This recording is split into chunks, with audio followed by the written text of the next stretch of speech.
Charleston, we're working on our East Coast Swing triple step footwork, which includes open position with outside and inside turns for the lead and the follow, and then we're going to incorporate closed position. Okay, so I'm going to talk it out. We're going to go triple step, rock step, outside turn, rock step, inside turn, rock step. We're going to try the other arm. Here we go. Outside turn, rock step, and inside turn, rock step. Let's do some for me.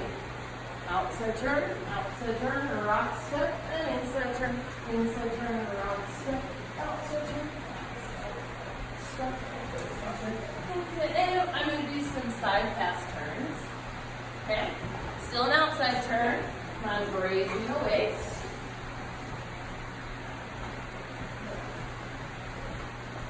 Okay, now we're going to move into closed position.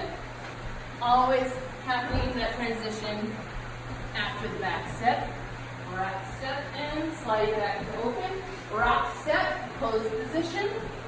Rock step, sliding back into open. Sliding back into close. We can do some turns here. Outside turn. I can catch your back and close. Inside turn, I'll catch your over. And there's your tutorial. Go for it.